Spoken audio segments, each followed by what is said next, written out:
Baik, kita lihat tentang bagian yang sering juga kita jumpai, baik dalam kitab PL dan juga kitab PB, yaitu tentang lambang-lambang atau kiasan. Ya, jadi hal ini juga kita perlu kita perlu memahaminya. Ya, sebagai sebagai ya kita katakanlah sebagai orang teolog, orang teologi, ya paling tidak mereka atau kita harus memahami bagaimana prinsip menafsirkan tentang lambang-lambang atau kiasan yang ada di dalam Alkitab. Ya, jadi kita nggak bisa menyerah begitu saja. Ya, aku nggak tahu apa itu lambang-lambang itu. Aku nggak tahu apa itu kiasan-kiasan atau atau simbol yang ada di dalam Alkitab itu. Ya, kita harus ya paling tidak mengerti ya secara umum bagaimana menafsirkan tentang lambang-lambang atau kiasan dan juga tentang simbol yang ada di dalam Alkitab. Ya, walaupun secara sederhana mungkin kita melihat bagian ini ya, kita nggak akan nggak akan membahas secara mendetail, tapi hal-hal yang umum yang sering kita jumpai di dalam Alkitab ini yang akan kita bahas. Ya, walaupun nanti ada hal-hal yang lebih lebih mendetail lagi, lebih khusus lagi. Ya, sebagian besar orang yang mempelajari Alkitab mengakui bahwa Alkitab PL, ya mungkin secara umum ya, Alkitab PL lebih banyak mengandung kiasan-kiasan atau lambang-lambang. Ya, dibandingkan dengan Perjanjian Baru. Ya, bahkan keseluruhan kalau kita bisa lihat ya, apalagi misalnya kitab Taurat, ya kitab kitab Imamat, di sana kebanyakan ya mungkin keseluruhannya merupakan kiasan-kiasan atau lambang-lambang.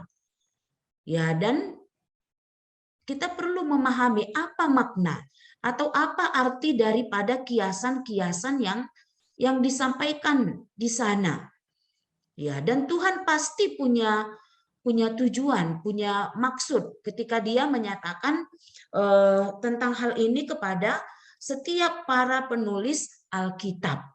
Ini. Jadi perlu sekali untuk memahami bagaimana menafsirkan dengan benar, yaitu kiasan-kiasan atau lambang-lambang atau simbol. Ya, kata kiasan atau tipe ini berasal dari bahasa Yunani dari kata typos. Ya, typos ini diterjemahkan dalam dalam bermacam-macam. Ya, dalam banyak hal. Jadi typos ini sebenarnya bukan hanya terdiri dari satu kata, tapi typos ini diterjemahkan dengan ya bermacam-macam. Misalnya seperti tanda.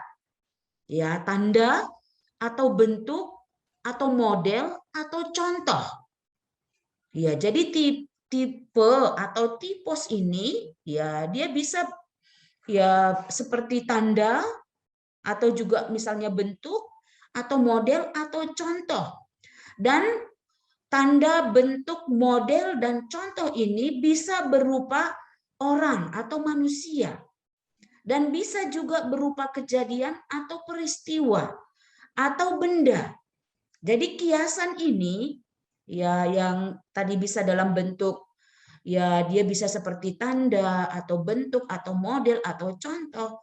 Ya, dia bisa seperti orang. Misalnya orang itu menjadi kiasan atau satu peristiwa atau satu kejadian yang dibuat menjadi kiasan atau tipe atau juga benda. Iya, jadi ini bisa dipakai untuk apa? Untuk menjadi kiasan. Ya, apakah orang, apakah kejadian atau benda. Dan tipe ini atau kiasan ini dia bersangkutan atau dibuat atau mirip dengan suatu cara yang satu harus cocok dengan yang lainnya. Maksudnya apa? Bahwa kiasan yang digunakan atau yang dipakai untuk mau menyampaikan ya sesuatu di mana dari kiasan ini baik berupa apa tadi ya, peristiwa atau kejadian, kemudian benda atau orang, jadi dia mempunyai kemiripan dengan makna atau maksud yang hendak disampaikan atau yang hendak dinyatakan kepada ya seseorang.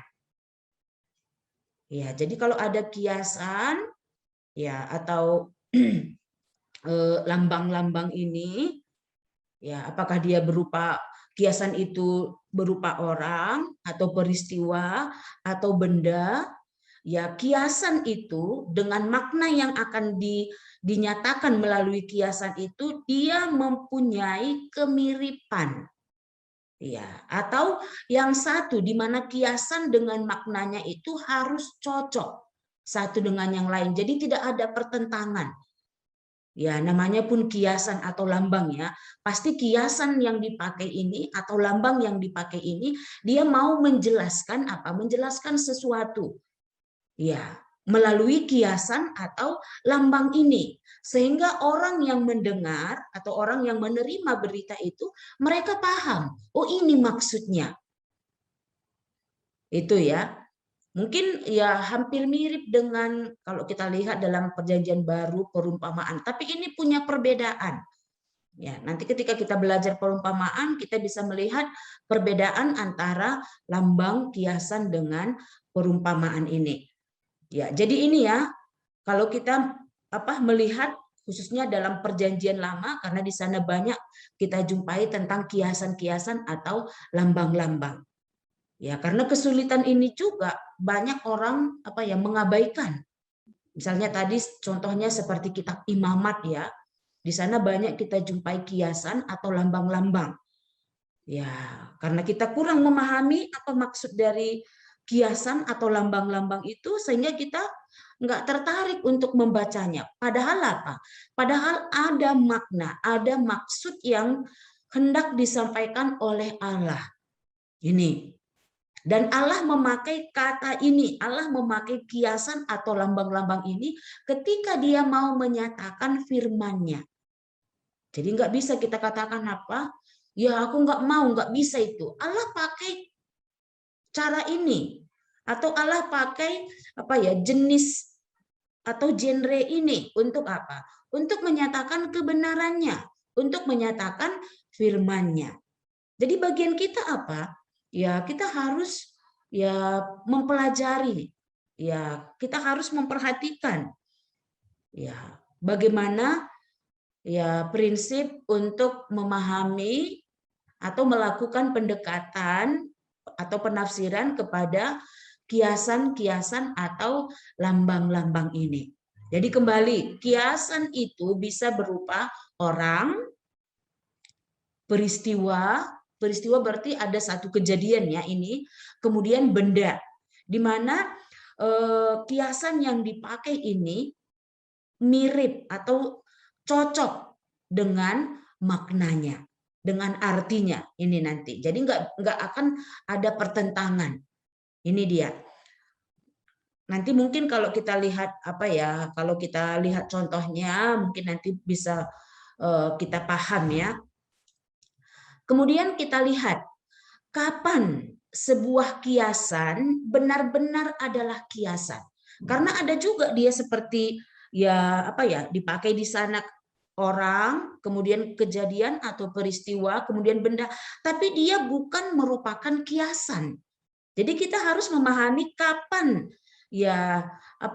gambaran atau kiasan ini dia sungguh atau benar-benar dipakai sebagai kiasan atau lambang. Ini ya. Jadi kita harus memperhatikan. Ya, yang pertama, kapan sebuah kiasan menjadi benar-benar adalah kiasan, yaitu kita harus melihat kemiripan. Tadi ini ya salah satu hal yang perlu dipahami bahwa kiasan yang dipakai dengan maknanya itu harus mempunyai kemiripan atau kesamaan. Ya, jadi bagaimana kita melihat bahwa kiasan ini atau lambang ini benar-benar adalah kiasan, yang pertama kita harus melihat kemiripan. Ciri-ciri pertama dari kiasan adalah kemiripan. Ya, mirip. Oh, yang ini gambaran yang di sana sesungguhnya gitu. Kalau berbeda, ya ini nggak mungkin dapat ya. Bagaimana orang mengartikan kalau berbeda antara kiasan dengan makna yang sesungguhnya. Ya, jadi perlu kita lihat di sini, yaitu yang pertama adalah kemiripan. Dan ini merupakan ciri-ciri pertama dari kiasan, yaitu kemiripannya antara kiasan yang dipakai atau benda peristiwa yang digunakan dengan maknanya. Persamaan atau kesesuaian antara kiasan dengan penggenapannya. Di sini dipakai kata penggenapannya, maksudnya apa? Makna dari kiasan itu. Ya. Jadi harus dilihat kemiripan atau persamaan atau kesesuaian antara kiasan dengan maknanya atau penggenapannya. Kemudian kita perlu juga mengingat bahwa tidak semua hal yang bersesuaian atau mirip adalah kiasan. Jadi ada pula dia, oh ini sesuai, mirip gitu. Tidak pula semua kalau ada sesuatu antara benda dengan maknanya itu mirip, disebut atau adalah kiasan. Meskipun semua kiasan ya pasti mempunyai unsur kesesuaian. Ya ini ya.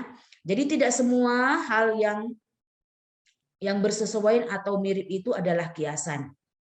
Namun kiasan itu pasti mempunyai unsur kesesuaian. Ini paham kita ya. Jadi tidak semua hal yang bersesuaian atau yang mirip adalah kiasan. Namun kiasan itu pasti mempunyai unsur kesesuaian atau kesamaan atau kemiripan. Ini dia. Kemudian hal yang kedua yang perlu kita perhatikan sehingga kiasan itu benar-benar adalah kiasan, yaitu realitas historis atau sejarah daripada kiasan ini.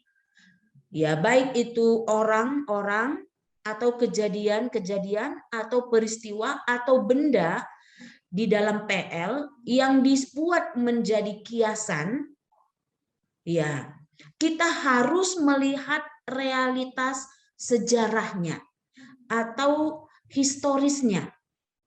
Misalnya, kalau kita lihat kemah suci yang ada dalam kitab Pentatuk ya. Ini merupakan lambangnya kalau kita lihat dalam Perjanjian Baru.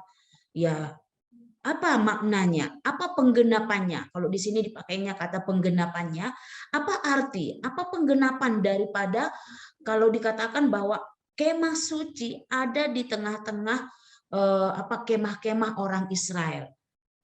Ya, apa penggenapan atau apa makna atau arti daripada kiasan itu menunjukkan apa? Ini kan ada sejarahnya ya. Ya, sejarah dalam bangsa Israel. Ya. Jadi kita harus lihat ini kapan ini, bagaimana ini. Ya, jadi kiasan-kiasan yang adalah orang-orang yang benar-benar hidup, kejadian-kejadian atau peristiwa-peristiwa yang sungguh terjadi dan benda-benda yang kelihatan. Jadi untuk kiasan ini atau lambang-lambang ini ya tadi dipakai ya berupa orang-orang atau peristiwa atau kejadian atau benda-benda yang kelihatan, ini harus dikatakan di sini apa? Kiasan-kiasan tersebut harus hidup. Ya, jadi nggak bisa seperti hayalan ya. Misalnya kalau orang-orang ya kiasan atau lambang yang sering dipakai misalnya Melkisedek. Ini kan benar-benar ya, kemudian Musa, kemudian Yusuf, ini sering dipakai. Ya kiasan ini atau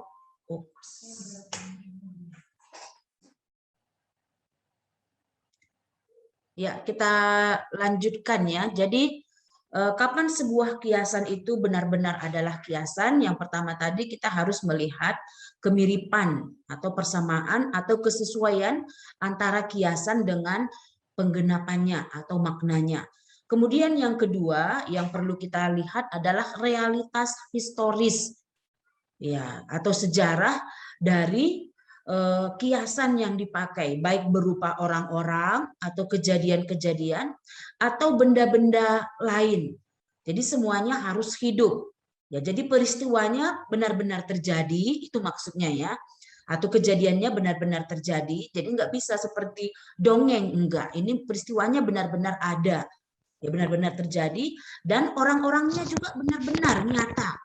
Demikian juga benda-benda yang dipakai menjadi kiasan itu harus yang kelihatan, yang pernah dilihat, ya, karena nanti kan kita nggak lihat juga apa dulu dalam PL itu ya, tapi dalam PL itu diungkapkan tentang benda-benda ini. Ini dua sudah bisa kita lihat tentang bagaimana sebuah kiasan dia benar-benar adalah kiasan. Kemudian yang ketiga adalah bayangan. Ya, seringkali kita mendengar ya bayangan. Ini merupakan bayangan dan yang sesungguhnya sudah digenapi itu. Ya, ini kalau kita lihat dalam dalam Alkitab kita. Sebuah kiasan mempunyai unsur nubuatan. Ya, ini maksudnya di sini sebuah kiasan atau lambang dia mempunyai unsur nubuatan atau makna. Ya, sehingga ya seringkali kita dengar bahwa ini merupakan bayangan dan penggenapannya yang sesungguhnya adalah Kristus misalnya. Ya, ini jadi bagaimana suatu kiasan itu benar-benar kiasan, kiasan itu menjadi bayangan. Ya, artinya apa? Kalau ini bayangan berarti ada yang sesungguhnya. Ini maksudnya. Jadi kiasan melihat ke depan dan mengantisipasi dan menunjuk kepada penggenapannya. Jadi sebuah kiasan adalah sebuah bayangan. Ya, bukan bayangan dalam pengertian secara umum mungkin yang kita mengerti bayangan itu seperti seolah-olah enggak nyata gitu. Tapi bayangan yang dimaksudkan di sini adalah ya sesuatu yang nyata. Ya, itu tadi dalam kalau kita lihat di di yang bagian pertama dan kedua tadi ya harus ada realitas historisnya. Jadi maksudnya apa? Ini benar-benar terjadi. Mungkin kita lihat contoh ini. Coba lihat Kolose pasal 2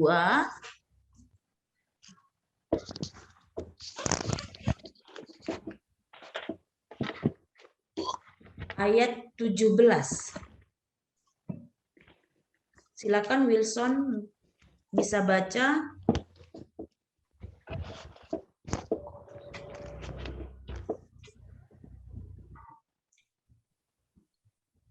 Kolose pasal 2 ayat 17. Semuanya ini hanya bayangan dari apa yang harus datang. Sedang wujudnya ialah Kristus. Iya. Jadi bagaimana sebuah kiasan itu benar-benar adalah kiasan? Ya, kiasan itu berupa bayangan, di mana dia mempunyai unsur nubuatan. Di sini dikatakan Paulus ya, semuanya ini, maksudnya semuanya ini yang mana? Yaitu tentang ayat-ayat yang di atasnya. Kalau dikatakan Paulus di sini, karena itu janganlah kamu biarkan orang menghukum kamu mengenai makanan dan minuman atau mengenai hari raya, bulan baru ataupun hari Sabat. Ini sehubungan dengan hukum Taurat orang Yahudi. Itu ya. Jadi hukum Taurat orang Yahudi itu semuanya adalah bayangan. Ya, atau di sini tadi semuanya itu adalah kiasan dan penggenapannya adalah sedang wujudnya ialah Kristus. Jadi bagaimana kita melihat kiasan itu dia benar-benar kiasan kalau ada wujudnya. Kalau di sini dikatakan kalau dia mempunyai unsur nubuatan. Ya, makanya bisa kiasan dia, tapi kalau tidak ada penggenapannya, tidak ada wujudnya, berarti itu bukan kiasan yang dimaksudkan dalam apa ya, dalam bagian ini. Kalau kita mau menganalisa tentang lambang-lambang atau kiasan-kiasan ini. Ini ya. Jadi sebuah kiasan adalah sebuah bayangan yang menunjuk ke depan kepada realitas yang lain. Ya, kalau di sini tadi realitasnya adalah Kristus, di mana hukum Taurat itu merupakan kiasannya atau bayangannya. Ini. Kemudian yang keempat, bagaimana kiasan itu benar-benar adalah kiasan? Kalau dia ada peninggian, maksudnya peninggian di sini adalah dalam tipologi penggenapan lebih besar dan lebih tinggi dibanding dengan kiasan itu sendiri. Jadi bayangan atau kiasan itu penggenapannya itu harus lebih besar dan lebih tinggi. Ya, jadi tidak bisa kiasan ini lebih besar maknanya atau lebih tinggi maknanya daripada apa? Daripada penggenapan atau daripada makna yang sebenarnya. Ya, makanya kalau kita lihat tadi hukum Taurat dengan Kristus, mana lebih besar, mana lebih tinggi? Ya pasti Kristus, ya pasti Kristus lebih tinggi dan lebih besar. Jadi kalau dia kiasan atau bagaimana dikatakan kiasan itu benar-benar kiasan, dia pun dalam penggenapannya atau maknanya itu lebih tinggi dan lebih besar dibanding dengan kiasannya. Artinya ada peningkatan, ada peninggian. Misalnya seringkali kalau Musa itu disebut apa ya, bayangan atau gambaran atau tipologi daripada Kristus. Mana lebih tinggi Musa dibanding Kristus? Kristus. Kemudian kita lihat dalam PL misalnya Paskah. Ya, Paskah dalam Keluaran pasal 12 ya. Bagaimana orang-orang Israel harus menyembelih domba ya, dan darahnya dioleskan di ambang pintu rumah mereka. Ini juga merupakan kiasan. Ya. Dan penggenapannya adalah apa? Adalah karya penebusan Kristus. Jadi manakah lebih tinggi? Ya, ketika orang Israel mempersembahkan domba, korban persembahan mereka sebagai penghapus dosa mereka, atau Yesus Kristus yang sudah mempersembahkan dirinya untuk penebusan dosa. Pasti kita tahu, ya lebih tinggilah apa Kristus yang sudah mempersembahkan dirinya. Jadi kapan kiasan itu dikatakan apa ya, atau lambang itu dikatakan kiasan, bagaimana kita melihatnya? Lihat dalam penggenapannya bahwa penggenapan itu atau maknanya itu lebih tinggi daripada kiasan itu sendiri. Ini. Jadi jangan dibalik. Itu ya. Kemudian yang berikutnya, bagaimana kita melihat atau memahami bahwa kiasan atau lambang-lambang itu benar-benar adalah kiasan. Di sana ada rancangan ilahi. Kiasan bukan hanya sekedar analogi atau ilustrasi yang diperhatikan. Jadi bisa juga disebut kiasan atau gambaran atau bayangan itu adalah ilustrasi. Ya walaupun kata ini sebenarnya apa ya, tidak begitu mendekati. Ya, jadi kita harus melihat, kita harus memperhatikan bahwa kiasan yang dipakai dalam Alkitab itu bukan hanya sekedar kiasan, bukan hanya sekedar analogi ya atau ilustrasi yang diperhatikan. Kiasan adalah kemiripan yang telah direncanakan oleh Allah. Ya, jadi apa kiasan yang dipakai atau gambaran yang dipakai ini merupakan yang sudah atau yang telah direncanakan oleh Allah. Misalnya paling bisa kita lihat tentang hal ini dalam kitab Imamat itu, tentang kemah suci yang dibuat, kemudian tentang korban-korban persembahan yang diungkapkan di sana, baik korban korban bakaran, korban sajian, dan ada korban-korban yang lain. Ini semuanya adalah yang sudah dirancanakan atau yang sudah dirancang oleh Allah. Ya, jadi bukan asal saja. Ya, baik nanti juga orang-orang atau peristiwa ya yang dipakai, yang digunakan sebagai kiasan di sana, semuanya merupakan rancangan atau semuanya sudah direncanakan Allah. Misalnya kalau kita lihat Melkisedek, ya kemudian Yusuf tadi, ini kan orang ya yang dipakai nantinya sebagai kiasan atau analogi. Ya, ini merupakan ya peristiwa atau orang-orang yang sudah ditetapkan atau direncanakan oleh Allah. Kiasan dirancang sedemikian rupa sehingga mengandung persamaan dengan penggenapannya. Kalau kita lihat Melkisedek, keimaman Harun misalnya dengan Yesus, di mana persamaannya? Kemudian Melkisedek dengan Kristus, di mana persamaannya? Kemudian tadi ada Yusuf dengan Yesus, di mana persamaannya? Jadi kita harus melihat ini dalam dalam penggenapannya. Apa persamaan antara kiasan dengan penggenapan itu? Ini. Sampai di sini ada yang mau kita tanyakan bahwa untuk memahami atau untuk melihat kiasan itu benar-benar adalah kiasan, kita harus mengerti ada tadi 5 atau 6 ini. Ya, syarat yang harus kita perhatikan.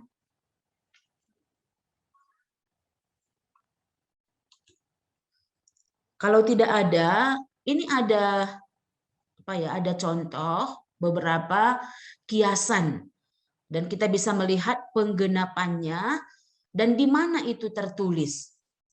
Ya, tadi kiasan itu bisa berupa orang-orang, kemudian peristiwa dan juga ya benda-benda dan semuanya hidup ya, semuanya pernah terjadi, ini maksudnya. Kita lihat kiasan yang pertama yaitu misalnya kiasan orang-orang. Ya, tentang Melkisedek. Ini sudah kita singgung tadi. Coba kita lihat dalam Ibrani pasal 7 supaya kita bisa lihat kesamaannya dengan penggenapannya itu di mana.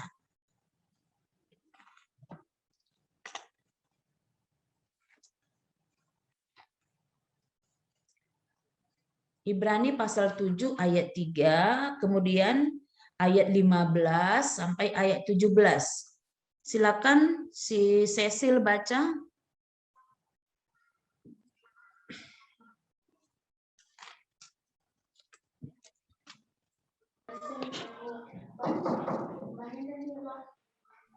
Ia tidak berbapa, tidak beribu, tidak bersilsilah, harinya tidak berawal, dan hidupnya tidak berkesudahan, dan karena ia dijadikan sama dengan anak Allah, ia tetap menjadi imam sampai selama-lamanya. Dan hal itu jauh lebih nyata lagi jikalau ditetapkan seorang imam lain menurut cara Melkisedek, yang menjadi imam bukan berdasarkan peraturan-peraturan manusia, tetapi berdasarkan hidup yang tidak dapat binasa. Sebab tentang dia diberi kesaksian, engkau adalah imam untuk selama-lamanya menurut peraturan Melkisedek. Iya. Jadi apa di sini persamaannya? Mungkin ada juga perbedaannya ya, bisa kita lihat. Tapi yang mau dinyatakan dalam kiasan atau gambaran yang dipakai ini adalah yang diambil itu kemiripan atau kesamaannya. Itu tadi sudah kita singgung ya.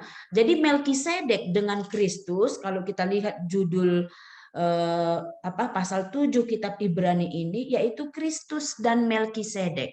Dikatakan di ayat 3, ia tidak berbapa, tidak beribu, tidak bersilsilah. Sementara kita tahu Tuhan Yesus ada silsilahnya ya.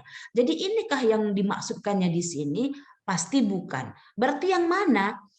Kita lihat seterusnya dikatakan, dan karena ia dijadikan sama dengan anak Allah, ia tetap menjadi imam sampai selama-lamanya. Di ayat 15, dan hal itu jauh lebih nyata lagi. jikalau ditetapkan seorang imam lain menurut cara Melkisedek. Caranya yang mana? Peraturan Melkisedek, keimaman Melkisedek yang mana? Yang menjadi imam bukan berdasarkan peraturan-peraturan manusia. Jadi Melkisedek itu bukan keimaman yang menurut apa? Peraturan manusia. Karena peraturan tentang keimaman itu kapan muncul? Setelah keluarannya. Sementara Melkisedek ini kapan muncul? Ini ketika zaman Abraham. Jadi bukan menurut peraturan yang dibuat oleh manusia. Dan yang lain dikatakan yang menjadi imam bukan berdasarkan peraturan-peraturan manusia, tetapi berdasarkan hidup yang tidak dapat binasa. Jadi di sini keimamannya adalah keimamannya yang sampai selama-lamanya. Ya, jadi Melkisedek ini dipakai menjadi kiasan. Mana lebih tinggi? Ya, kembali kita harus lihat ke sana. Karena itu tadi juga merupakan syaratnya. Kemudian dengan Harun. Ya, keimaman Harun. Ya, keimaman Harun sering juga menjadi kiasan. Ya, dengan apa? Keimaman Kristus. Apa persamaannya? Apa perbedaannya? Ini dalam Ibrani pasal 5, coba lihat pasal 5. Ayat 4 sampai ayat 5. Silakan si Wilson bisa baca.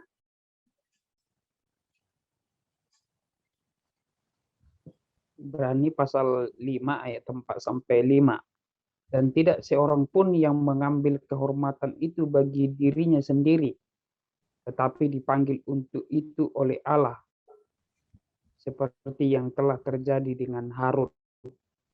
Demikian pula Kristus tidak memuliakan dirinya sendiri dengan menjadi imam besar, tetapi dimuliakan oleh Dia yang berfirman kepadanya, "Anakku engkau telah kuperanakkan pada hari ini." Ya. Jadi di sini yang diungkapkan adalah persamaannya. Kalau kita baca ayat di atasnya, di sana diungkapkan tentang perbedaannya. Ya, kalau Harun dia harus juga mengambil domba lain untuk pengampunan dosanya sendiri, itu ya. Dia harus terlebih dahulu. Tapi Kristus sebagai imam besar kita bukan demikian. Jadi persamaannya dengan Harun di sini dikatakan bahwa Imam Harun juga tidak mengambil kemuliaan atau kehormatan bagi dirinya sendiri. Demikian juga Kristus di sana. Jadi ini bisa kita lihat contoh-contoh ini. Ini tadi orang-orang. Sekarang peristiwa. Karena peristiwa atau kejadian-kejadian juga dipakai menjadi kiasan. Tentang hari raya Paskah, tadi kita sudah singgung tentang ini ya. Paskah di kitab Keluaran. Ya, dan kalau kita lihat ini penggenapannya adalah Kristus sebagai korban kita. Itu dikatakan dalam 1 Korintus pasal 5 ayat 7 ya.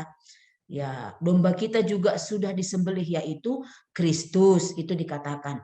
Demikian juga hal yang di bawah ini.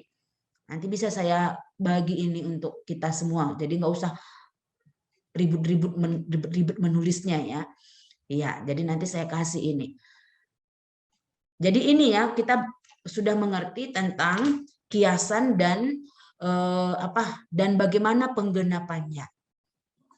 Kemudian ini sehubungan dengan benda-benda, misalnya kemah suci, kemudian tabir kemah suci.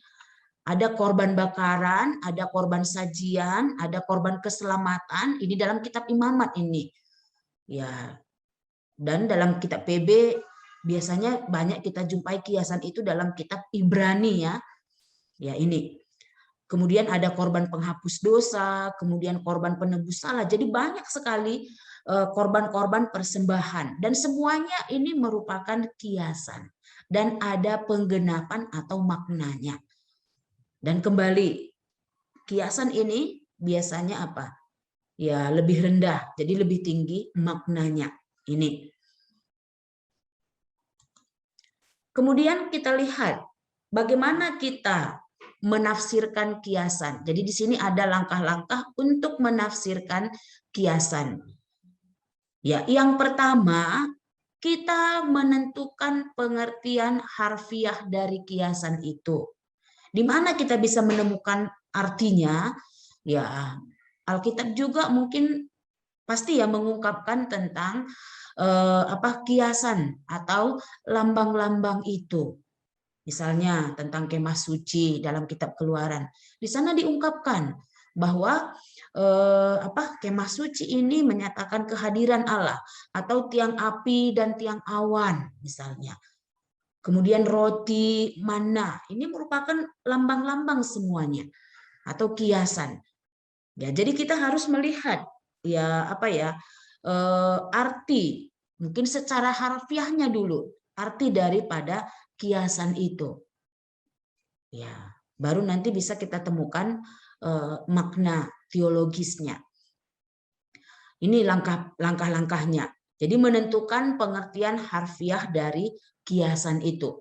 Kemudian yang kedua, langkah yang kedua, perhatikan pokok khusus atau pokok-pokok yang bersesuai atau mirip antara kiasan dengan penggenapannya. Ya. Yang paling penting sebenarnya kita perhatikan adalah kesesuaian antara kiasan dengan penggenapannya.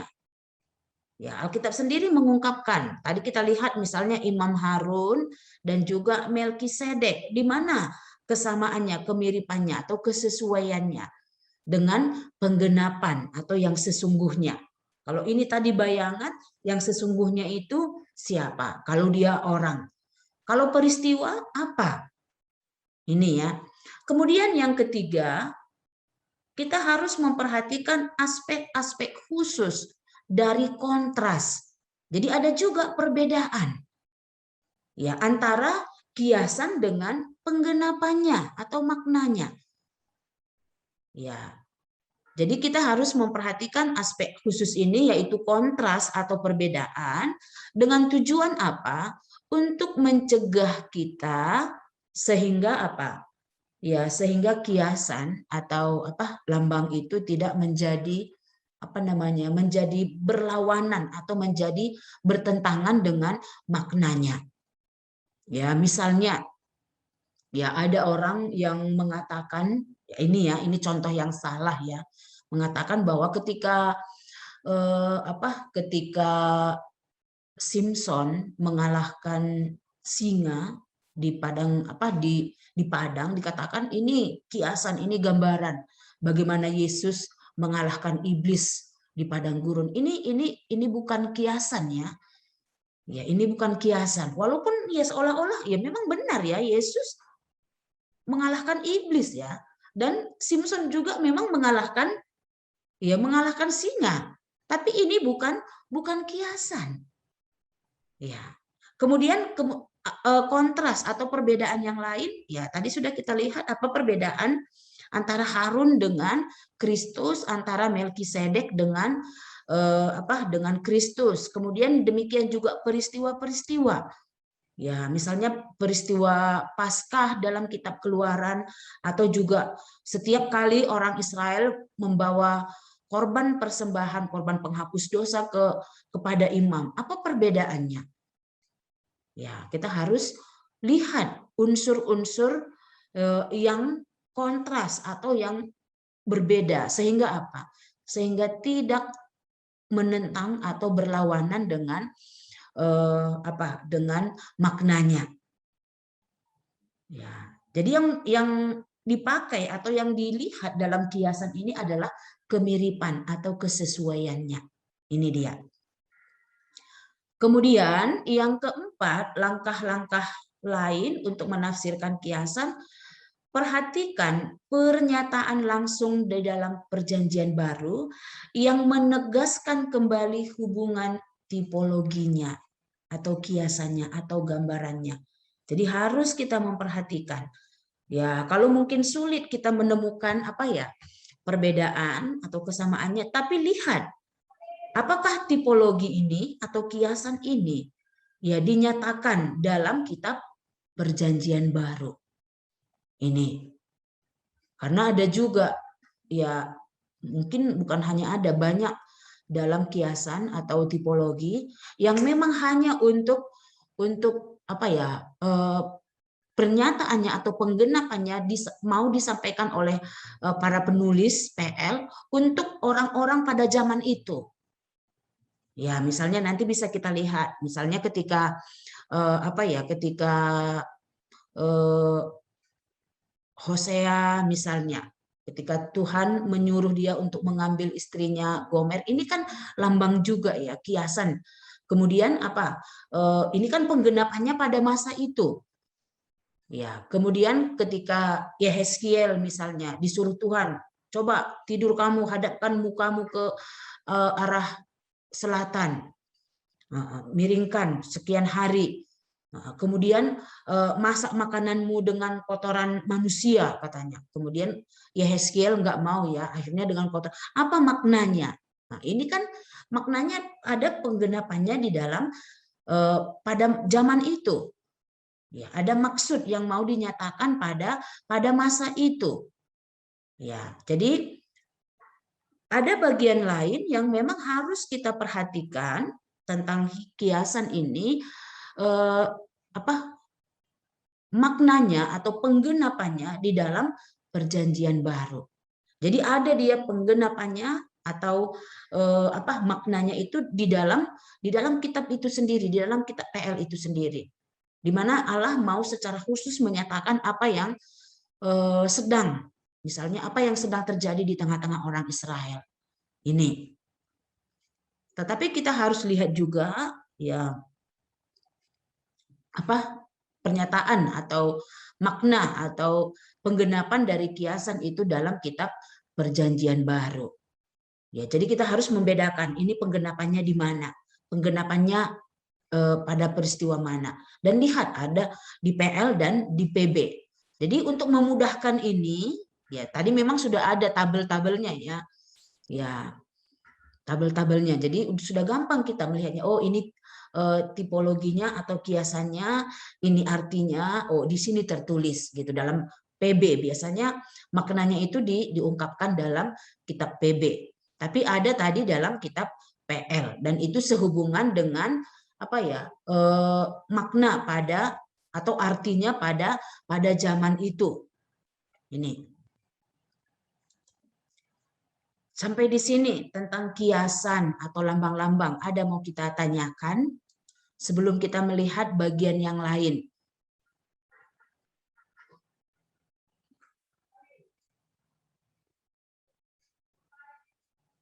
Jadi coba ketika kita membaca Alkitab, apalagi misalnya membaca PL, coba ada nggak kita jumpai di sana kiasan atau lambang-lambang atau tipologi ya? Ada nggak? Oh ini dia, ini kiasan. Apa maksudnya ini? Apa artinya ini? Ya, bisa di sana juga diungkapkan. Ya, kalau sehubungan dengan orang Israel, misalnya pada masa itu, apakah melalui nabi, ya biasanya di situ juga diungkapkan. Ya, tapi kembali ya kalau sehubungan dengan keselamatan atau pengampunan dosa, ya ini biasanya dinyatakan di dalam Perjanjian Baru. Ini. Jadi banyak kali lambang atau kiasan yang mengungkapkan tentang Kristus dalam kitab PL melalui kiasan atau lambang-lambang itu. Ya, misalnya ular ular tembaga yang dibuat oleh Musa. Ini kan juga merupakan lambangnya. Penggenapannya yang makna yang sesungguhnya adalah Kristus yang ditinggikan. Ya, jadi seperti itu kita melihatnya. Tapi ini enggak gampang ya, enggak mudah. Ya, karena kita harus paham tadi secara harfiah kita harus menentukan, kita harus mengerti tentang kiasan itu sendiri. Ya, jadi di mana bisa kudapat ini? Ya, karena orang Israel kan punya budaya mereka dengan budaya kita kan berbeda ya. Lambang yang dipakai, kiasan yang dipakai, ya mungkin berbeda. Pada zaman kita sekarang ini mungkin nggak ada lagi. Tapi mereka, ya kita PL memakai itu. Jadi di mana aku bisa menemukan arti harfiah daripada kiasan atau lambang itu? Ya mungkin kita bisa dibantu oleh buku yang lain. Ada itu buku yang memang secara khusus dia menyatakan tentang lambang-lambang atau kiasan-kiasan. Itu ada ya. Ya, mungkin bisa nanti dicari bukunya. Ya, itu. Jadi perlu kita mengerti tentang hal ini. Jadi ada mau ditanyakan yang sehubungan dengan kiasan, tipe, tapi tipe tadi ya. Silakan. Ya. Yang saya tanyakan Bu, apakah kiasan di dalam Alkitab itu seluruhnya itu mengarah kepada Kristus atau kiasan itu ada hal-hal yang tertentu untuk mungkin budaya orang Israel ataupun kebiasaan mereka? Ya, tadi sudah saya ungkapkannya, ada kiasan atau lambang-lambang yang dipakai untuk menyatakan, misalnya menyatakan dosa atau kejahatan orang Israel. Ya, misalnya dalam kitab Yehezkiel ya, ketika Tuhan mengatakan, sekarang Yehezkiel kau berbaring dan miring menghadap ke arah selatan. Ya, sekian hari. Ini maksudnya apa? Maksudnya Allah sedang apa? Sedang menghukum orang selatan. Kemudian masaklah makananmu dengan apa? Dimintanya pertama dengan kotoran manusia ya. Tapi apa? Tapi Yehezkiel nggak mau. Akhirnya dengan kotoran lembu atau binatang. Ini apa maksudnya kiasan atau lambang-lambang ini? Bahwa orang Israel akan dia di negeri asing akan memakan makanan yang najis itu. Jadi ada kiasan atau lambang-lambang itu di mana penggenapannya adalah pada masa itu. Misalnya lagi ketika Tuhan menyuruh siapa? Si Hosea, tadi sudah saya ungkapkan ya, untuk mengambil istrinya. Kemudian nama anak-anak mereka, nanti nama juga bisa kita lihat. Ya, nama, kemudian warna, kemudian hari-hari, ini pun ada. Ya. Jadi ada penggenapannya di dalam kitab PL itu sendiri. Ya, pada zaman nabi itu sendiri. Ya. Tetapi kalau yang sehubungan dengan Kristus, bagaimana aku melihatnya ini sehubungan dengan Kristus? Ya. Biasanya kitab Perjanjian Baru sendiri mengungkapkan tentang itu. Ya, kitab PB sendiri mengungkapkan tentang itu. Atau ya sekarang mungkin untuk memudahkan apa kita melihatnya, kalau Alkitab kita yang sekarang kan ada di bawah referensinya ya. Ya, biasanya di situ itu menolong. Ketika kita membaca misalnya dalam kitab Imamat, oh ini apa maksudnya? Korban sajian ini apa? Korban ini apa? Ini pasti ada. Dan selain itu memang kita perlu ya tambahan yang lainnya, di mana ada secara khusus memang bagi orang Israel sendiri ada arti daripada lambang-lambang atau kiasan-kiasan itu. Ya, jadi ya harus ada buku yang menceritakan atau yang menjelaskan tentang lambang-lambang. Ya. Karena kembali seperti tadi saya ungkapkan bahwa budaya kita dengan budaya orang Israel dan benda yang mereka pakai. Ya, atau mungkin benda atau makhluk yang lain yang pada waktu itu dipakai mungkin nggak ada lagi pada masa sekarang. Ya. Jadi bagaimana, dan mungkin nggak ada di negara kita ini, hanya ada di negara Israel sana. Bagaimana kita bisa memahami ini? Itulah perlu kita Perlu kita mengerti apa makna, apa arti secara harfiahnya dulu. Lambang-lambang atau kiasan-kiasan yang dipakai itu. Ya. Ini. Jadi di mana bisa kutemukan ini? Ya, tadi saya sudah ungkapkan, kita bisa cari buku tentang itu. Ini ya. Ya baik, ada lagi yang mau ditanyakan?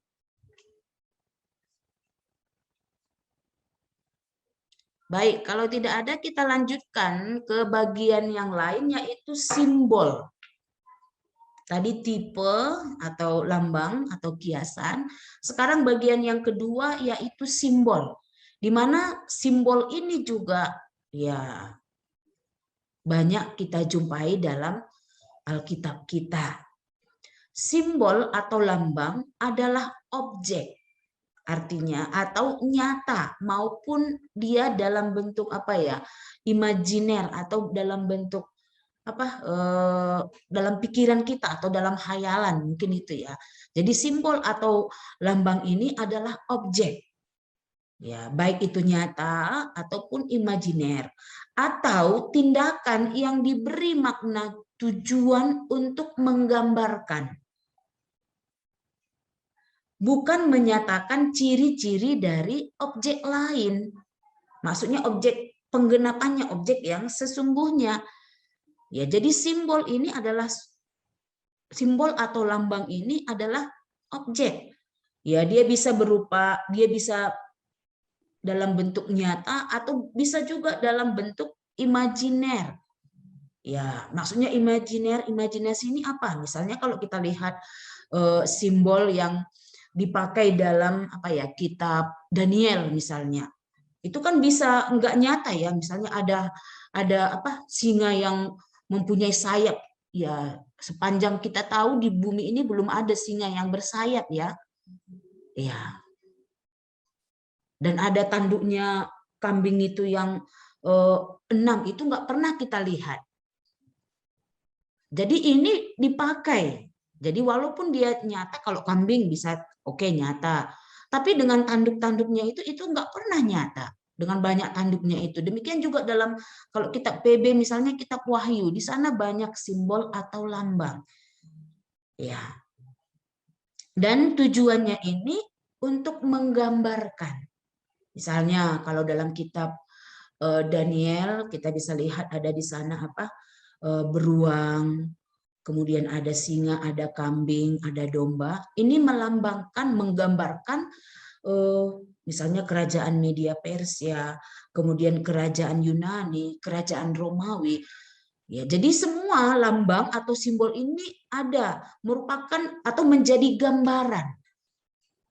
Ya, ini dia.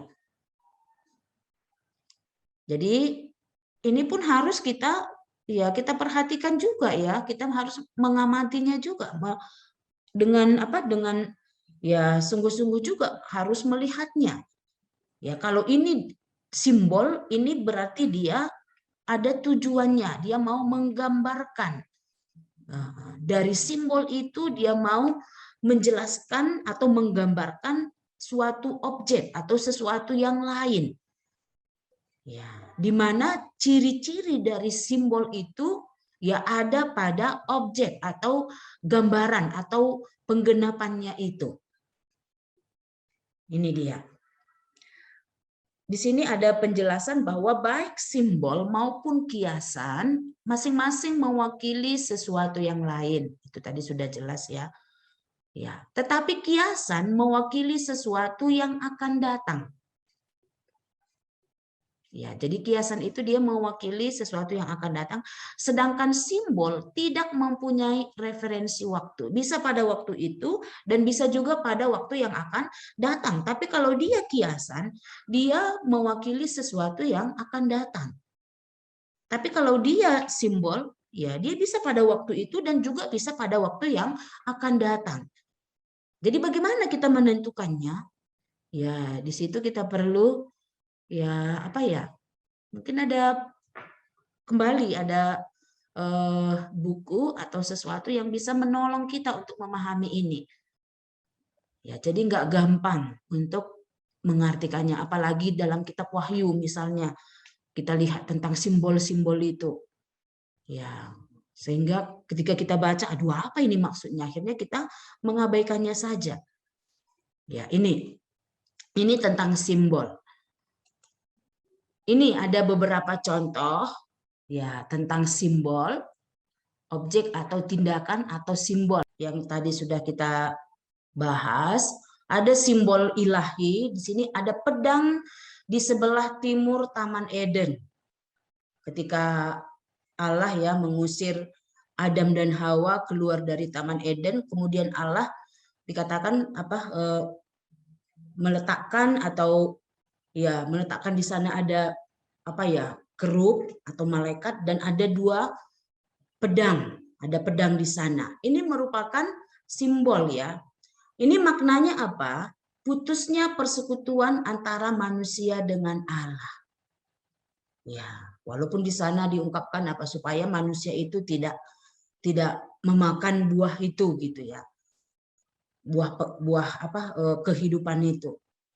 Ya, jadi ini ada beberapa simbol di sini yang bisa kita bisa kita mengerti ya, walaupun masih ada simbol-simbol yang lain, tapi ini ada contohnya. Kemudian ada juga simbol-simbol dalam penglihatan. Misalnya ketika Yeremia melihat periuk yang mendidih dalam Yeremia pasal 1 ayat 13. Itu apa? Ini Tuhan mau menyatakan tentang apa? Tentang hukuman yang datang dari utara. Tadi kita bisa lihat kalau simbol ini penggenapannya ya, kalau secara waktu tadi dia bisa pada waktu itu tidak ditentukan dia, dan bisa pada masa yang akan datang. Kemudian ada juga buah ara yang baik, kemudian buah ara yang jelek dalam kitab Yeremia. Ini semuanya adalah simbol. Ya, kemudian ada juga di sini kita lihat misalnya dalam kitab Zakaria ya, ada wanita di dalam gantang, kemudian 7 kaki dian emas dan yang lainnya. Jadi ini merupakan simbol-simbol dan memiliki makna. Ini. Dan yang lain kita lihat ini ada simbol yang berupa materi. Maksudnya benda ya, misalnya darah. Ya, ini pun simbol. Ya. Apa maksudnya darah? Itu adalah lambang kehidupan, sehingga dalam kitab Ulangan kita lihat di sana Tuhan melarang mereka untuk memakan darah. Kenapa? Karena di sana ada kehidupan. Ini. Kemudian ada roti dan anggur. Tuh Tuhan Yesus katakan, akulah roti hidup. Kemudian minumlah anggur ini. Ini merupakan simbol. Ya. Ya, materi atau benda yang dibuat, yang dipakai menjadi simbol. Dan seterusnya. Di sini ada burung merpati. Tapi kembali, ya seperti di awal tadi, kita harus lihat makna yang sebenarnya. Misalnya burung merpati ini. Kalau dalam Matius pasal 10 ayat 16, di sana burung merpati itu dilambangkan dengan orang-orang percaya yang taat. Tetapi dalam kitab Hosea, di sana juga dia memakai burung merpati. Tapi di sana dia mau menyatakan apa? Bahwa Israel itu adalah bangsa yang yang pelin-pelan, yang gampang diombang-ambingkan. Ya. Jadi kita harus melihat ini ya, kita harus melihat konteksnya. Jangan nanti asal ada burung merpati, pokoknya di Matius dikatakannya ini lambang orang percaya gitu. Sementara di kitab yang lain bukan demikian. Jadi lihat di mana simbol itu ya diletakkan, apa konteksnya, apa ceritanya. Ya, karena nanti maknanya pasti ada di dalam konteksnya, ada di dalam ceritanya. Ini dia. Dan kita lihat bagian yang lain, ini juga merupakan simbol yang bergerak atau gerak-gerik simbol. Misalnya meletakkan tangan pada orang lain. Ya. Kan bukan asal letak-letak saja lah, pastilah ada maknanya. Sehingga ada orang meletakkan tangan ya di atas kepala seseorang. Kemudian memukul-mukul dada. Ini biasa kita jumpai dalam kitab PL ya, dan juga dalam kitab PB ada. Ini maksudnya apa? Menyatakan penyesalan. Jadi bukan asal dipukul. Kenapa dipukul-pukulnya dadanya gitu? Ada maksudnya. Kemudian ya kalau kita lihat dalam kitab PL dan juga PB, ya orang itu menaruh abu di atas kepalanya, kemudian mengenakan pakaian yang koyak-koyak, kemudian duduk di atas tanah atau di atas abu. Ya, ini kalau kita lihat dalam kitab Yunus ya, ketika Yunus menyampaikan penghukuman Tuhan atas Niniwe, mereka melakukan ini. Dan juga ketika orang Israel misalnya ada nabi yang berseru kepadanya, ya mereka melakukan ini. Maksudnya apa? Menyatakan pertobatan. Ya, kami bertobat, kami menyesali apa yang sudah kami lakukan ini. Kemudian mengoyakkan pakaian. Kemarin kita bahas ini ya, ketika Yosua dan Kaleb ya ditentang oleh orang-orang Israel dan juga pengintai yang lain. Akhirnya mereka dan Musa juga mengoyakkan pakaiannya. Ini melambangkan duka cita, kesedihan. Ya, itu dia. Dan seterusnya. Kemudian ada juga tindakan simbolis. Ya, ini misalnya malaikat meletakkan bara pada bibir Yesaya. Ini maksudnya apa? Ya, dosa Yesaya atau Yesaya dibersihkan, diampuni. Jadi semua simbol-simbol ini ada maknanya. Ini. Dan ini juga ada objek atau tindakan simbol. Ya, misalnya Yeremia mengubur ikat pinggang kain dalam sebuah celah batu, kemudian dan seterusnya. Sini diungkapkan tentang Yehezkiel itu ya.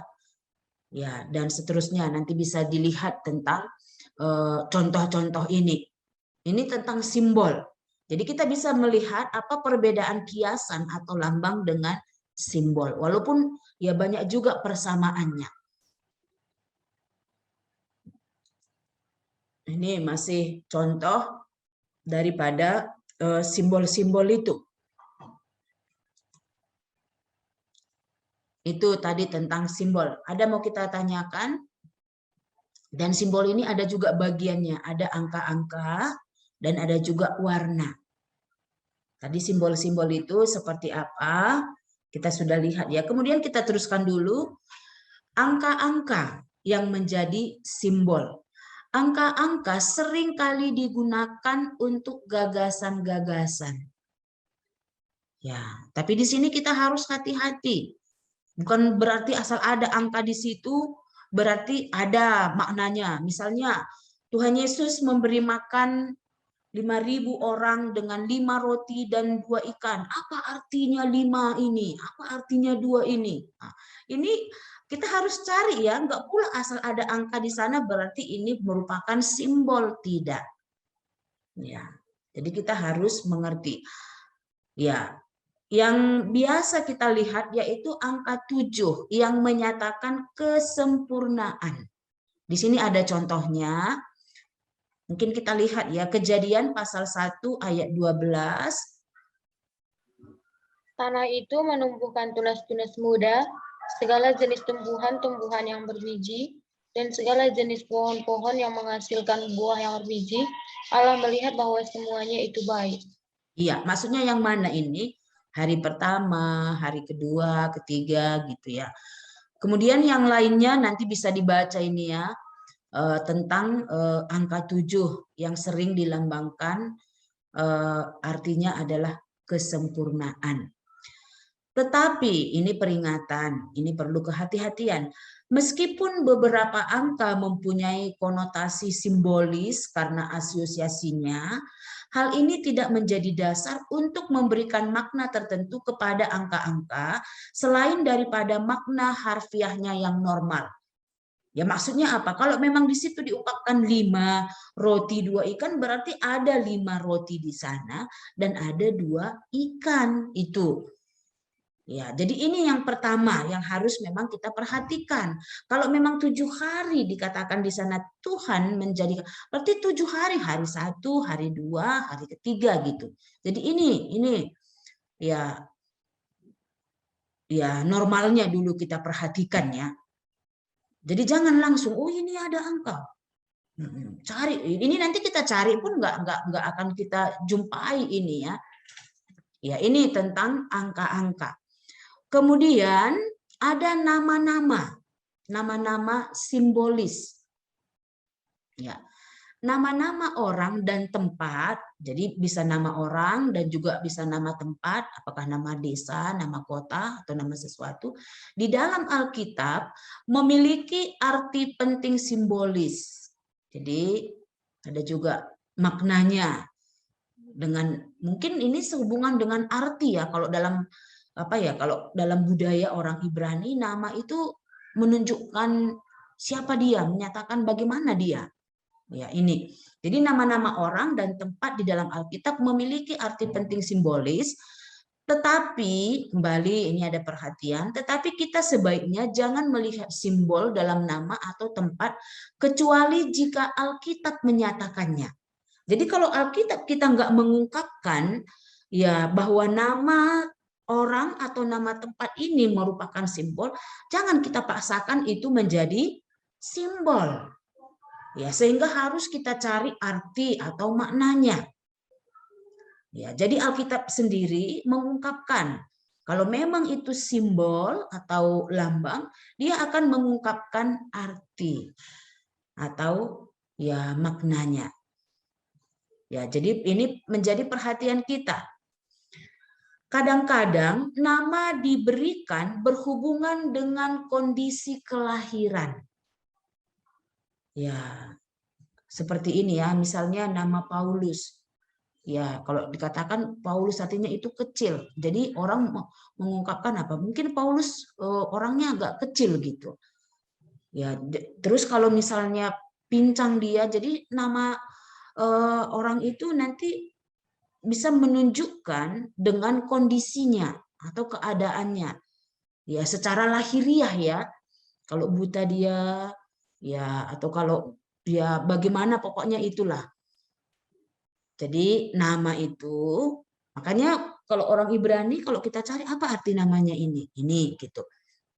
Jadi kadang-kadang nama itu diberikan berhubungan dengan kondisi kelahiran atau sifat yang mereka harapkan. Ya, jadi selain kondisi kelahiran, ya dengan memberikan nama itu kepada seseorang, ada yang mereka harapkan, sehingga ya namanya itu nanti menunjukkan ya, artinya dengan namanya itu nanti semoga karakternya atau sifatnya juga seperti itu.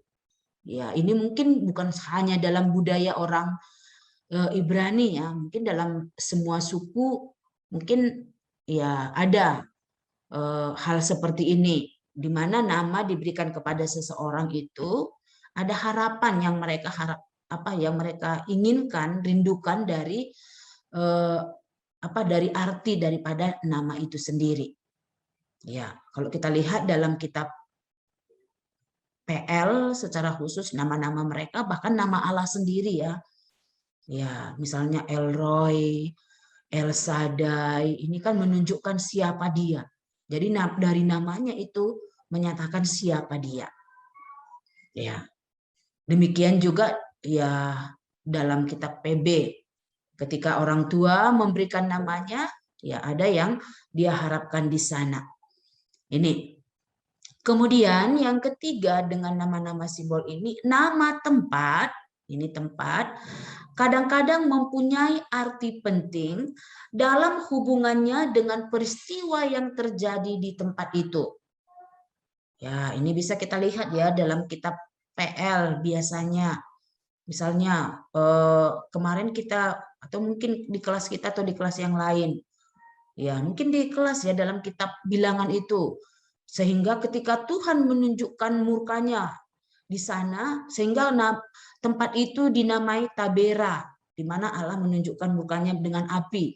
Jadi kadang-kadang ya ini ya, nama tempat itu mempunyai arti penting di mana ada hubungannya dengan peristiwa yang terjadi di tempat itu.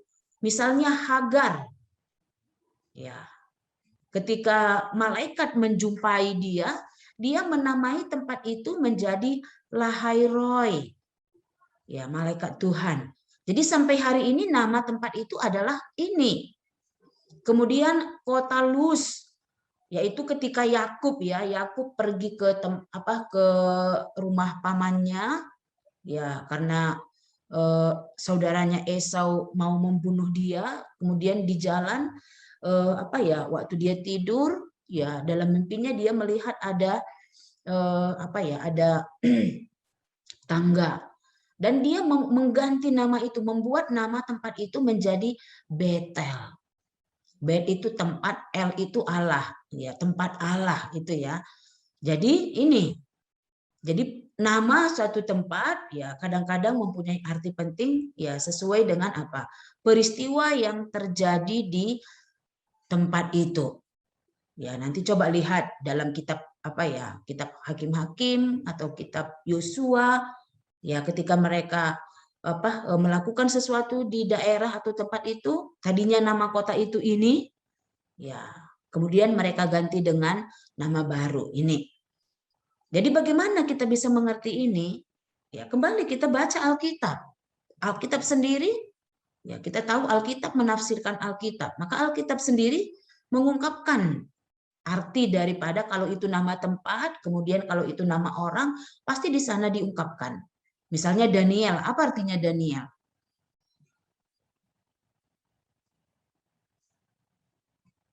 Apa artinya Daniel? Kemudian Nebukadnezar mengganti nama Daniel menjadi Belsajar. Apa maksud Nebukadnezar menggantinya? Ya, di sini ada artinya ya. Kemudian Yehezkel, biasanya nama-nama orang Ibrani itu mereka selalu menghubungkan namanya dengan Allah. Ini karena apa? Karena ada harapan mereka. Misalnya Daniel, Allah adalah hakimku misalnya. Kemudian yang lain, misalnya Hosea atau Yosua, Allah juru selamat. Jadi ini harapan mereka. Ya, apakah harapan mereka untuk orang itu atau untuk bangsa itu? Ya. Jadi ini perlu kita mengerti. Ya. Mungkin nama kita juga ada artinya ya kalau kita tanya orang tua kita. Nanti coba tanya. Kan ya kan nama saya pasti ada dulu maksud orang tua saya kenapa dia kasih nama seperti ini. Ya, kecuali ya udah, kadang kan di rumah sakit, ayo cepat ini harus ada namanya sekarang. Ya akhirnya, oh siapa tadi dilihatnya, mungkin dihayalkannya bintang film atau siapa, oh inilah namanya gitu. Akhirnya apa artinya? Ya nggak tahu, pokoknya itu gitu. Itu bisa juga ya. Ya ini. Tapi bagi orang Ibrani sendiri itu pasti berbeda. Ini. Dan kadang-kadang sebuah kota atau bangsa diberi nama yang lain. Ini mungkin kita lihat, coba lihat Yesaya pasal 1 ayat 10. Yesaya 1 ayat 10. Dengarlah firman Tuhan, hai pemimpin-pemimpin manusia Sodom. Perhatikanlah pengajaran Allah kita, hai rakyat manusia Gomora. Iya. Ini Yesaya menyampaikan firman Allah kepada orang Israel. Apakah memang dia mau berbicara kepada pemimpin-pemimpin Sodom dan juga kepada rakyat atau manusia Gomora? Kita tahu enggak, ini merupakan simbol. Ya, jadi Yesaya mengungkapkan bahwa pemimpin-pemimpin orang Yahudi atau orang Yehuda itu mereka sudah sama seperti Sodom, yaitu tentang apa? Pasti tentang kejahatannya. Demikian juga manusia Gomora. Ini pasti sehubungan dengan kejahatan mereka. Jadi kadang-kadang nama kota atau nama seseorang dipakai kepada seseorang atau kepada kota lain. Menunjukkan apa? Ya, mungkin menunjukkan bagaimana keadaan daripada simbol ini. Kembali ya, simbol ini ya sehingga keadaan simbol ini menunjukkan atau menjadi gambaran daripada apa yang terjadi dengan dengan objeknya atau dengan maknanya, dengan penggenapannya, apakah nama orang, apakah kepada orang atau kepada kota juga. Ini contohnya seperti Yesaya pasal 1 ayat 10 ini. Jadi untuk mengerti ini kita harus tahu ya, oh kalau mudahnya mungkin kita mengerti ya bagaimana rupanya orang Gomora dan orang Sodom ini pasti kita tahu. Tapi kalau misalnya dengan kota lain atau nama lain diberikan kepada seseorang, ya kita harus cari tahu arti daripada apakah simbol itu, apakah kota, nama kota, maksudnya nama-nama simbol ini, apakah nama seseorang atau nama kota. Misalnya kalau dalam kitab Perjanjian Baru, misalnya dalam kitab Wahyu ya dikatakan di sana apa? Bileam, kemudian Nikolaus, kemudian siapa? Isabel. Kita harus cari tahu apa? Bagaimana rupanya Bileam ini? Kayak mana rupanya karakternya? Kayak mana rupanya dia? Sehingga namanya dipakai namanya menjadi simbol bagi orang ya. Di sana ada 7 jemaat ya di dalam kitab Wahyu itu. Jadi kita harus lihat, jangan pokoknya Isabel. Bagaimana rupanya Isabel ini? Ya, harus kita tahu, cari. Ya, ini dia tentang nama-nama simbol ini. Kemudian ada warna-warna. Oke, kita suka warna apa? Pasti akhirnya kita buat juga arti dari warna itu ya. Oh, aku suka warna putih karena suci. Aku suka warna merah karena berani. Oh, aku suka warna ini. Itu kan itu apa ya? Kita sendiri mungkin secara umum juga ada seperti itu. Akhirnya mungkin dari satu tadi akhirnya apa menyebar semua makna daripada warna-warna itu.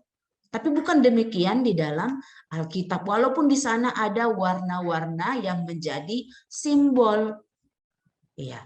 Kadang-kadang warna mempunyai arti penting simbolis, tetapi harus hati-hati untuk menghindari pengertian yang melebihi makna yang dijelaskan dalam kitab suci atau dalam Alkitab.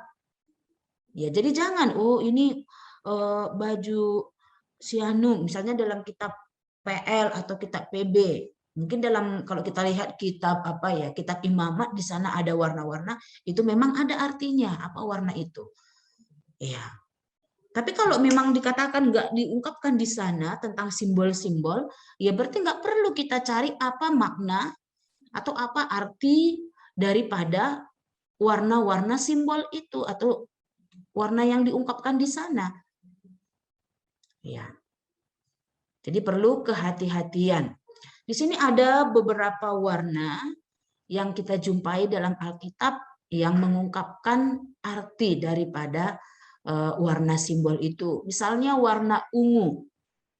Ini sering menjadi maknanya daripada simbol warna ungu ini adalah sifat suatu kerajaan atau kekayaan. Makanya kita lihat ya siapa? Tabita ya, atau siapa yang mungkin si Lydia ya dalam kitab ini penjual kain ungu. Maksudnya apa? Ini pasti kain yang berharga ini, melambangkan kekayaan. Jadi biasanya kain ini juga ya mahal gitu. Nanti bisa dilihat ya dalam Hakim-Hakim pasal 8 ayat 26, kemudian dalam kitab Ester dan yang lainnya. Ini tentang warna ungu. Kemudian ada warna putih. Ini biasanya melambangkan kesucian atau kemurnian. Ya. Misalnya dalam kitab Wahyu dikatakan seperti itu ya. Nanti pakaiannya menjadi putih, maksudnya itu kesucian dan kemurnian ya. Dan enggak ada di sini, belum ada di sini diungkapkan tentang warna kuning atau warna yang lain. Walaupun warna kuning itu ya sering juga kita buat melambangkan kuning emas itu melambangkan surga gitu ya. Ya, ini dia. Tapi ini pun bagaimana kita bisa memahaminya? Kembali, kalau Alkitab itu mengungkapkan tentang hal ini, ya itulah yang kita terima. Tapi kalau Alkitab tidak mengungkapkannya, jangan kita samakan. Misalnya ada di sana warna ungu, di sana juga kemarin ungu itu begini gitu. Di dalam kitab ini juga begini. Jadi ini harus kita hati-hati. Ini tentang warna-warna simbolis. Baik, sampai di sini ada mau kita tanyakan? tentang kiasan tadi ya, atau tipe atau lambang-lambang, kemudian ada simbol. Dan simbol ini ada beberapa, ada tadi di sini ada warna-warna, kemudian ada nama, ya. Dan ada satu lagi dalam budaya atau dalam kitab Alkitab kita itu misalnya logam. Tahu kita logam? Ada besi, ada perunggu, ada perak, ada emas, itu kan sering disebut logam ya. Di sini memang belum dibuat, dan ini juga punya arti. Jadi ada juga logam itu menjadi simbol. Khususnya kalau kita lihat lagi dalam kitab Imamat. Ketika Musa membuat kemah suci, dikatakan tiang ini harus dari emas, kemudian penutup tabut perjanjian ini harus dari tembaga. Kemudian ketika Musa meninggikan ular itu harus dibuat dari tembaga. Ini ada maknanya. Kenapa harus tembaga? Kenapa enggak emas? Bukankah emas lebih mahal gitu ya? Ya, tapi ini mempunyai makna. Ya, jadi dari mana aku bisa menemukan? Ya, ini memang harus kita mengerti tentang kalau si logam sebagai simbol ini harus kita lihat bagaimana dalam budaya orang Yahudi. Ya, secara khusus kitab Imamat, di sana ada logam-logam yang ditentukan karena kemah suci itu kan lambang ya. Lambang. Jadi ini semua warna-warna, semua jenis-jenis yang diungkapkan di sana itu merupakan simbol atau kiasan atau lambang. Jadi ini harus dicari maknanya. Ini di mana bisa kita temukan? Ya, kembali kita bisa lihat buku tambahan yang lain, tapi jangan sembarangan bukunya. Ya, harus memang yang benar ya, kita harus mengenal siapa yang menulis buku itu sehingga tidak menyalahi. Baik, sampai di sini ada mau kita tanyakan? Jadi penting kita mengerti tentang kiasan atau tipe dan juga simbol-simbol yang ada di dalam Alkitab. Sehingga ketika kita menafsirkan, ya kita enggak menyesatkan orang, ya, tapi kita bisa benar. Ya, ini dia. Oke, ada mau ditanyakan? Cukup?